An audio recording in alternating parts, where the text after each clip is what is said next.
Que je sois un instrument particulier dont tu vas te servir pour édifier ton peuple. Jésus, nous avons besoin de toi. Nous avons besoin de toi. Oh Jésus, ta présence, c'est la vie et la paix. La paix dans la souffrance et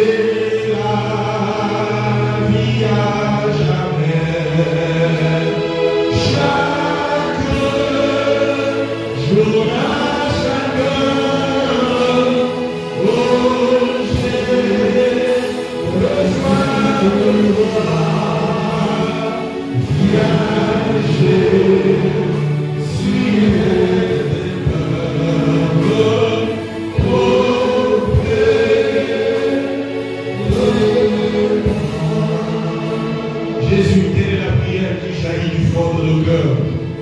Nous te prions ainsi. Amen. Nous allons acclamer pour le roi des rois et nous allons prendre le place pour la foi.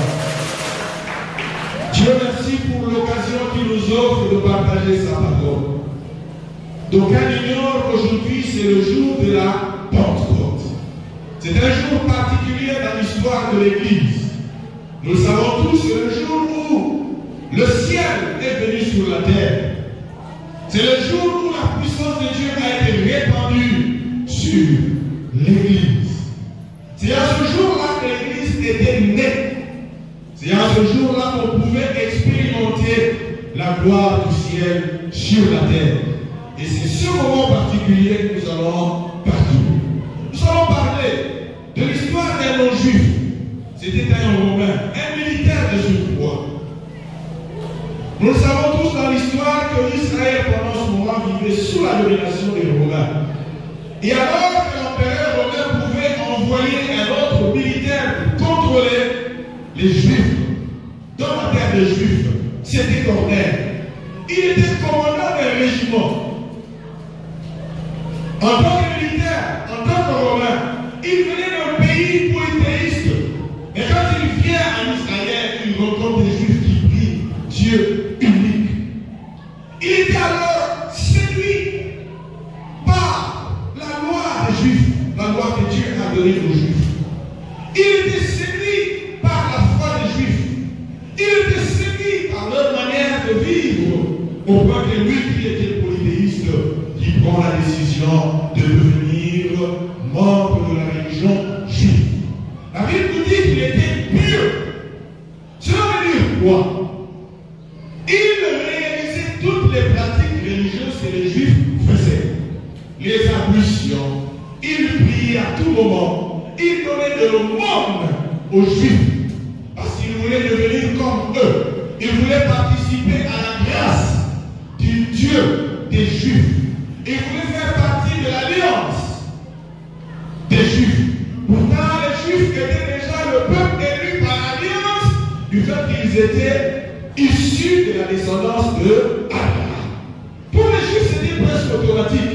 Mais lui, ça ne peut pas être automatique parce qu'il était un étranger. Il était un païen. Il cherchait un moyen de devenir aussi membre de ce peuple-là et jouir des privilèges du peuple de Dieu. C'était pour lui impossible. Qu'allait-il faire? Il faisait chaque jour des exercices spirituels que les Juifs faisaient. Il priait à tout moment, la Bible nous le dit. Il était pieux et craignait Dieu.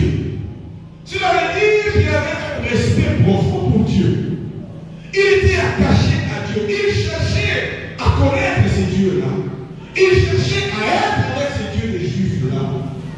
Et il le faisait par ses propres efforts. Par le monde qu'il donnait aux Juifs. Aux pauvres Juifs, il leur donnait de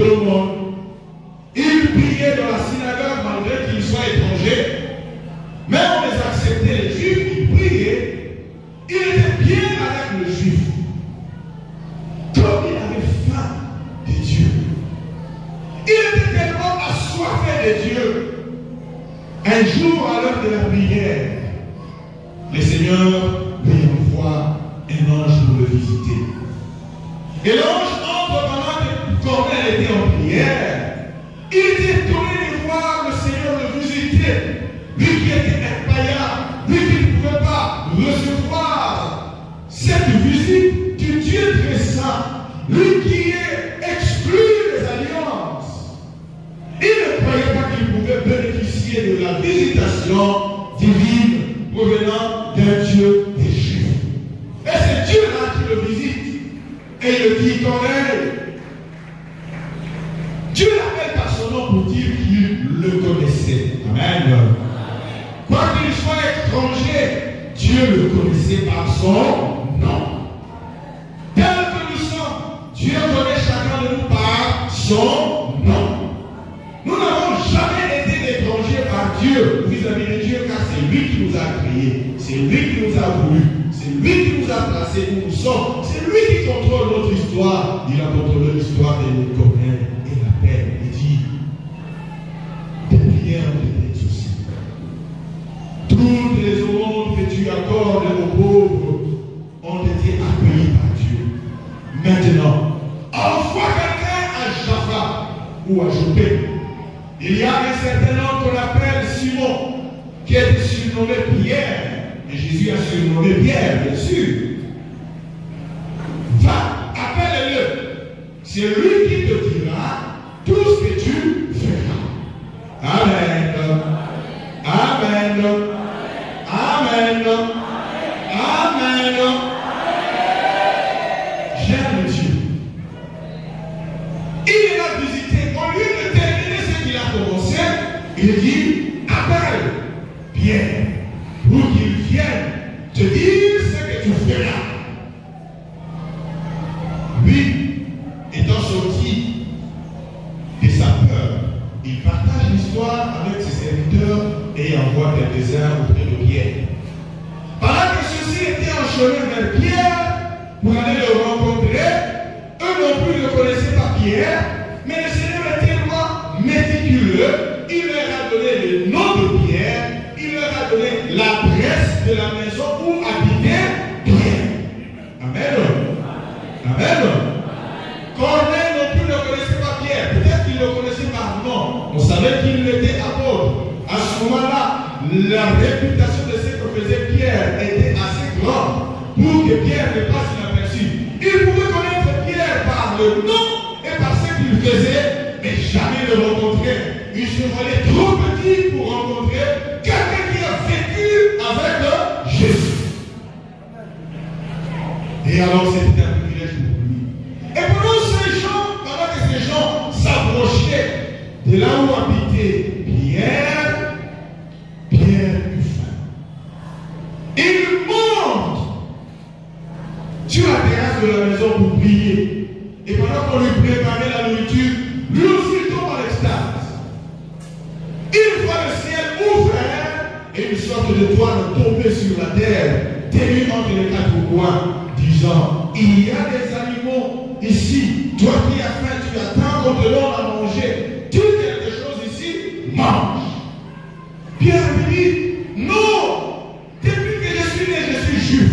Je n'ai jamais mangé des aliments impurs que je vois ici. La voix lui dit, ne considère pas impur ce que Dieu considère pur.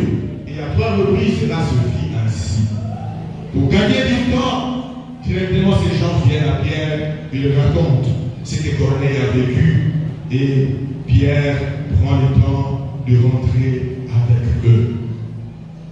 Et quand il entre dans la maison de Corneille. Il trouve toute une foule de personnes qui attendaient.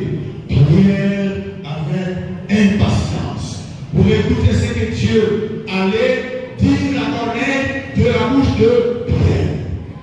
Corneille était tellement assoiffé d'attendre ce que Dieu lui a promis par la bouche de Pierre. Il raconte la vision qu'il a eue. Dès qu'il termine à raconter la vision qu'il a eue, Pierre commence à lui parler de Jésus. Pendant que Pierre parlait, il Saint-Esprit descendit sur ceux qui écoutaient Pierre. Je dis, le Saint-Esprit descendit sur ceux qui écoutaient Pierre. Et ils étaient tous remplis du Saint-Esprit. Et quand ils étaient remplis du Saint-Esprit, eux qui étaient romains, ils ont commencé à parler dans des nouvelles langues, à glorifier Dieu de tout ce que Dieu avait accompli en eux. Et les Juifs qui étaient là, qui pensaient que le Saint-Esprit était une marque déposée des Juifs simplement, et que les païens ne pouvaient pas le recevoir, étaient étonnés de voir que le païen aussi avait reçu le plus grand don, les plus précieux trésors du ciel accordés à l'homme et à l'Église. Amen. Et c'est de là que sortira le thème de notre prédication de ce matin. Aspirer à être rempli du Saint-Esprit. Aspirer à être rempli du Saint-Esprit. C'est là que vient notre thème. Aspirer à être rempli du Saint-Esprit. Corneille avait entendu parler de Dieu. Corneille faisait tout ce que les Juifs faisaient par piété. Ces exercices spirituels, il le faisait. Mais son cœur, son être intérieur était vide. Il se sentait assoiffé. Il lui manquait quelque chose de particulier qu'il voyait en Pierre. Que lorsque Pierre, il se disait, moi aussi je fais comme Pierre. Moi aussi je prie comme Pierre. Mais qu'est-ce qui fait que moi, je ne vis pas ce que Pierre vit? Moi aussi, je donne mes aumônes aux pauvres. Mais qu'est-ce qui fait que les autres apôtres avec qui nous partageons la conception vivent de cela, mais moi je suis étranger à cela? Amen. De la même manière, notre Église est remplie de personnes pieuses, des hommes pieux et des femmes pieuses, qui viennent à la répétition, qui donnent des offrandes, qui prient, même à haute voix, en élevant le main, qui prennent le micro pour officier, qui jouent aux flûtes, au tam-tam, et qui font tout ce que l'Église demande. Ils donnent des offrandes. Amen. Amen. Ils sont irréprochables. Quand on leur dit venez à 6 heures, ils sont là. Quand on leur dit nous avons 21 jours de prière, ils sont là. Amen. Ils sont comme Nicodème. Ils obéissent à tout ce qu'on leur dit, mais son corps est vide. Il est comme un bois sec. Un bois sec qui n'a pas de sève. Amen. L'Église est remplie des êtres de ce genre. Des hommes pieux, des femmes pieuses, qui craignent Dieu, qui ont entendu parler de Dieu, mais qui n'ont jamais fait l'expérience du divin dans leur cœur. Quand ils entendent les uns dire que j'ai entendu Dieu me parler, ils se disent, c'est dans quelle langue Dieu leur parle? Quand ils entendent les autres dire que le Seigneur m'a guéri, ils se disent, mais qu'est-ce qui fait que moi, je sois si étranger à cette vie de miracle que les autres professent de tout le temps? Mais qu'est-ce qui fait que quand les autres prêchent, on sent des conversions, mais moi quand je prêche, je ne sens pas des conversions? Mais qu'est-ce qui fait que dans d'autres églises, on sent chaque jour, le Seigneur est en train d'ajouter les nouveaux membres parce qu'ils sont attirés, ils sont appelés par Dieu au vu des miracles, au vu des œuvres particulières que le Seigneur est accompli. Mais quand je vois dans ma chorale, rien ne change. Dans ma cellule, rien ne change. Dans mon église, rien ne change. L'église est devenue un lieu de plainte au lieu de s'asseoir un lieu d'action de grâce où tout le monde, où nos bouches seraient ouvertes pour proclamer les grandes œuvres de l'Éternel. Les grandes œuvres de l'Éternel sont devenues graves. La vie de Dieu, elle est plus presque grave. On se demande, est-ce que Dieu est encore là? Est-ce qu'on va encore entendre Dieu? On se dit comme Jean-Baptiste le disait un jour, quand il a vu Jésus accomplir des miracles, et lui était dans la prison.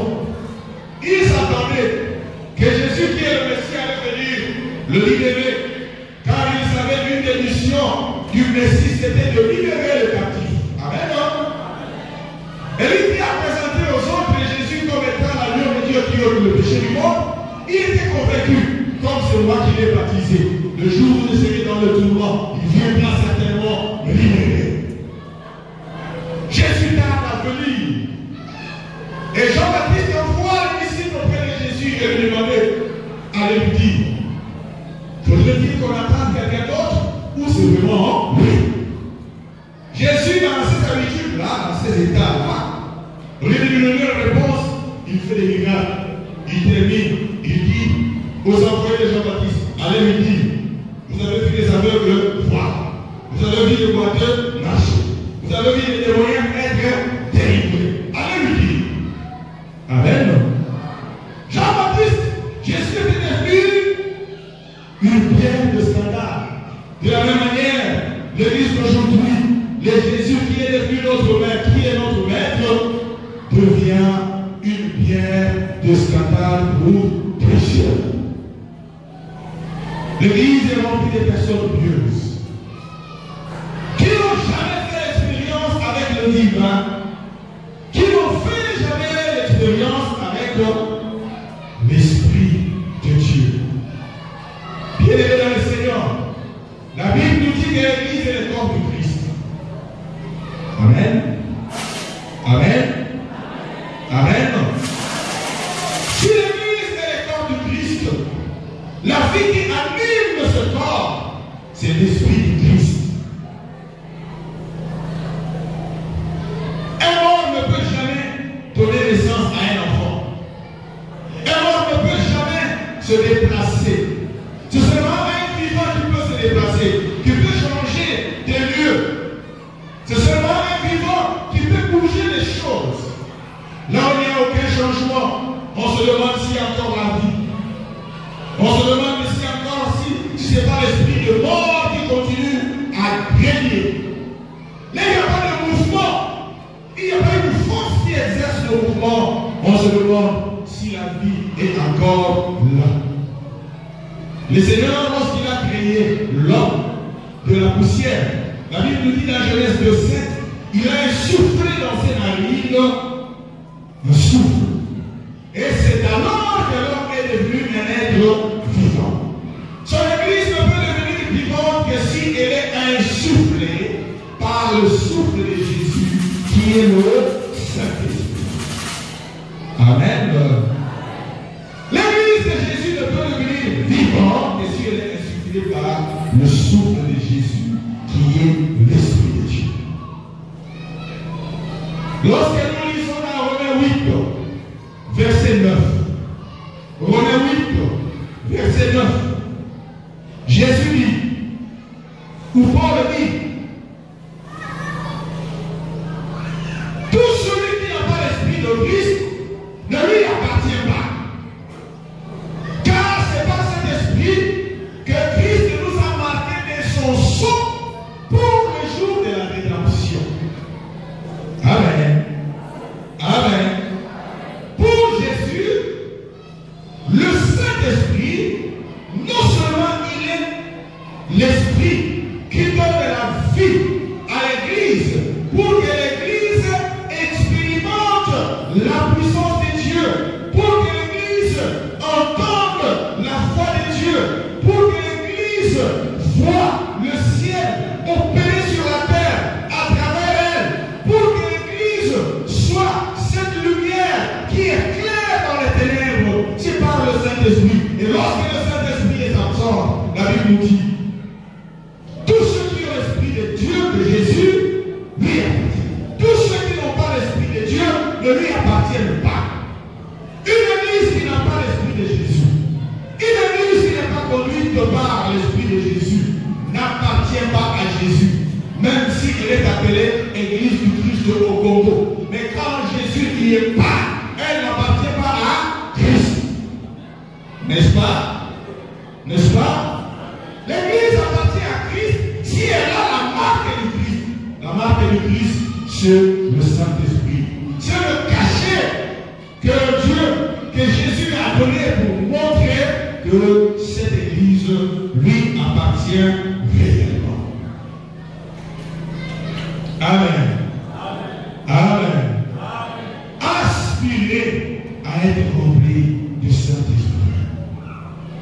Là où il n'y a pas l'Esprit de Jésus, il y a l'Esprit de la chair. Lorsque nous lisons dans Galates 5, verset 19 à 21, je veux lire, et vous allez vous-même voir si vous êtes de quel côté, si quel esprit vous anime, ou quel esprit anime. Galates 5, verset 19 à 21. Voilà.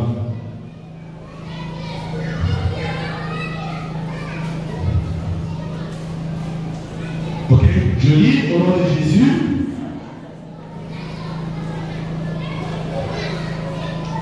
Tout le monde voit bien ce qui vient de la chair, l'immoralité, les pratiques dégradantes, la débauche, l'adoration des idoles et la magie, les haines, les querelles, la jalousie, les accès de colère, les rivalités, les dissensions, les divisions, l'envie, l'ivrognerie, les excès de table et autres choses de ce genre. Je ne puis que répéter ce que j'ai déjà déclaré à ce sujet. Ceux qui commettent de telles actions n'ont aucune part à l'héritage du royaume de Dieu. Quand ces choses se retrouvent en toi, quand ces choses se retrouvent dans l'église, sachez que cette église n'aura aucune part de l'héritage du royaume de Dieu. Ce que Dieu a préparé pour l'église, surtout pour cette personne-là, ne va jamais l'expérimenter. Aspirez au Saint-Esprit, à la plénitude du Saint-Esprit. Et c'est comme ça que l'église est remplie de bruit. Et c'est comme ça que l'église est remplie de confusion. Et c'est comme ça que l'église est remplie de personnes qui viennent écouter Dieu. Au lieu d'écouter Dieu, ils écoutent les bobards. Au lieu d'écouter Dieu, ils écoutent les hommes. Au lieu d'écouter Dieu, ils écoutent autre chose qui n'avance jamais leur foi, qui n'avance jamais leur vie, qui n'ajoute rien à ce qu'ils ont déjà reçu comme héritage. Amen.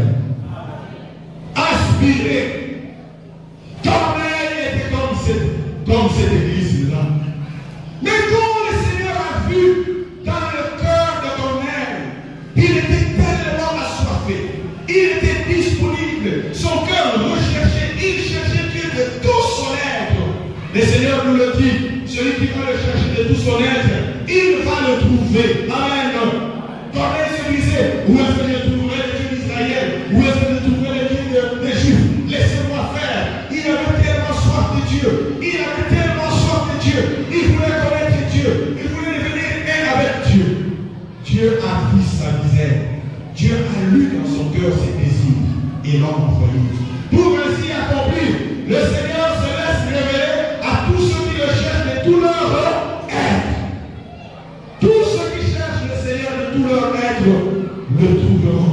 Le Seigneur est disponible. Il n'est pas si loin de nous. Il était loin de nous. Mais depuis que Jésus est venu, il était tout proche de nous. Depuis que le Saint-Esprit est venu, il est très proche de nous. Il est même en nous. Il peut demeurer en nous. Il est disponible. Il est disponible.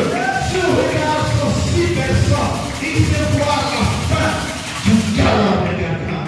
Ton cœur a soif de Dieu ou a-t-il soif de quelque chose? Ton cœur a-t-il soif de Dieu ou de quoi? Nous avons le cœur rempli du soif, de soucis de ce monde. Nous avons toujours les soucis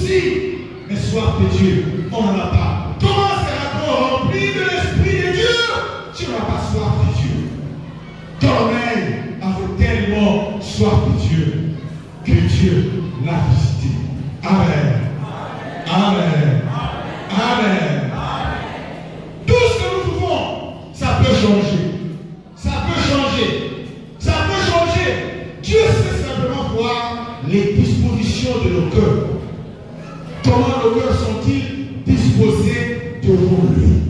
La Bible nous dit, les derniers jours, les gens auront plus soif d'écouter les mensonges et d'écouter la vérité. Ils prendront plus plaisir aux choses du monde qu'à Dieu. Maintenant, cette église peut être remplie du Saint-Esprit. Vous-même, vous pouvez être rempli du Saint-Esprit pour que vous soyez marqués de son sceau. Du fait que vous portez le sceau de Dieu en vous, c'est Dieu va vous localiser. Quand on dit que la bénédiction du ciel le localise, la bénédiction du ciel localise ceux qui sont marqués de l'Esprit de Dieu, qui brillent comme une lampe dans les ténèbres, et le Seigneur sait les localiser où ils sont pour les apporter la bénédiction du Seigneur. Il avait soif. Il avait soif. Jésus dit, si quelqu'un a soif, qu'il vienne à moi. S'il croit, une fleuve d'eau jaillira de son cœur. Comme nos amis ont chanté ici. Ceux qui ont soif de Dieu seront rassasiés de Dieu. Ceux qui ont soif du monde seront rassasiés du monde et seront les pires ennemis de Dieu. Ceux qui ont soif de bien de la terre seront remplis de la terre et resteront dans la terre et mourront dans la poussière. Mais ceux qui aspirent aux choses célestes seront remplis de l'esprit qui vient du ciel. Car la Bible nous dit, le pain qui vient du ciel donne la vie. Amen. La parole qui vient du ciel donne la vie. Le sauveur qui vient du monde donne la vie. Mais celui qui vient de la terre mourra. Jésus répondit aux Juifs, vos ancêtres ont mangé la manne dans le désert, pourtant ils sont morts. Pourquoi? Parce que la manne sortait de la terre. Mais celui qui vient du ciel, c'est le Père des amis du ciel, c'est Jésus. Celui qui le mangera ne mourra jamais. Comme il vient du ciel, sa destinée reviendra au ciel. Il ne commettra jamais la mort. L'esprit de mort n'aura aucune emprise sur lui. Car il porte la sémence de la vie. Cette sémence qui a englouti la vie, qui a englouti par nous la mort. Bien-aimé dans le Seigneur, aspirez à être rempli du Saint-Esprit. Ayez soif de Dieu. Ayez soif de l'Esprit de Dieu. Dieu est disponible. Nous sommes dans le dernier temps. Il a dit dans le dernier jour, j'ai répandu de mon esprit sur toute chair. J'aime la Bible dit sur toute chair. Cela veut dire sans exception. Même toi qui es assis là ou assis là, peu importe ton âge, peu importe ton niveau, peu importe ta spiritualité, Jésus a dit, il remplira de son esprit sur toute chair. Et lorsque le Saint-Esprit sera en vous, c'est lui qui accomplira le dessein de Dieu en vous. C'est lui qui ramène le ciel sur la terre. Et quand la parole qui est prêchée rencontre la foi dans le cœur de quelqu'un, celui qui est rempli du Saint-Esprit, le Saint-Esprit, que fait-il? Il vient concrétiser ce promesse. Comme nous n'avons plus de temps, je vais m'arrêter en donnant cet exemple. Lorsqu'une maman est grosse, elle est grosse pourquoi? Parce qu'elle a été fécondée par une sémence, n'est-ce pas? N'est-ce pas? La Bible nous dit que la parole de Dieu est une sémence. Elle ne rentre jamais à Dieu sans avoir accompli ce pourquoi elle a été envoyée. N'est-ce pas? Et quand elle rencontre la foi dans le cœur de quelqu'un, elle vient féconder cette vie-là qu'elle est censée apporter. Et quand il y a la conception dans le ventre de la maman ne se rend pas compte de tout ce qui s'est fait au-dedans d'elle, n'est-ce pas? N'est-ce pas? Elle va simplement se rendre compte, elle va commencer à remarquer que son corps change. Elle va commencer à remarquer que ses mouvements deviennent lents. Elle va commencer à remarquer que ses goûts changent. Le Saint-Esprit ne peut jamais intervenir dans quelqu'un sans que la personne ne puisse changer. Amen. Amen. le goût change, le mouvement change, la vie change. Les intérêts aussi changent. Et quand le Saint-Esprit vient comme ça, au-dedans du ventre de la maman, il y a le Dieu qui fait le miracle comme quelqu'un qui est en train de tricoter. Il est en train de tricoter un enfant qui naîtra, dont la maman et le papa ne connaissent même pas le visage, n'est-ce pas? On ne sait même pas le visage de cet enfant. On ne sait même pas la peau de cet enfant. On ne sait même pas si cet enfant vivra ou pas. On ne sait rien. Mais on se laisse guider parce que le médecin avait dit, ne fais pas ceci, ne fais pas cela. Maman ne connaissant pas le visage de son enfant, mais elle fait ce que lui dit le médecin. Est-ce que quelqu'un a-t-il compris? De la même manière que nous sommes étrangers à ce que Dieu nous dit et nous le rappelons, parce que nous voulons voir. Cette maman qui obéit à ce que le médecin lui dit, pourtant elle ne voit pas si son enfant est comment. Elle obéit. Mais comment vous ne voulez pas obéir à celui qui a votre vie entre ses mains et qui veut vous construire dans l'invisible? C'est ça qu'on appelle la foi. Quand la maman obéit à ce que le médecin dit, il y aura un jour où elle verra le visage du bébé pour lequel elle a souffert. Mais pendant ce temps, malgré qu'elle n'a pas vu le visage de cet enfant-là, est-ce qu'elle se dit, ah, je ne vois même pas le visage de cet enfant, il dit pour moi d'obéir à tout ce que le médecin dit. Il y a des moments, les mamans, on leur soumet à certaines épreuves. Je connais une maman qu'on lui a dit, reste comme ça, que tu sois toujours en haut. Elle a souffert comme ça. Comme elle attendait un bébé, elle a su supporter, elle a pris la peine de patienter jusqu'à ce que cet événement-là ait été accompli. Et maintenant, quand elle a vu son bébé, sa souffrance a été finie. Elle a été consolée. Amen. C'est le Saint-Esprit qui crée en nous ce que Dieu nous a promis. Aspirez à cette vie. Que Dieu bénisse sa parole au nom de Jésus. Amen. Nous allons maintenant nous prier. J'entends ta douce voix.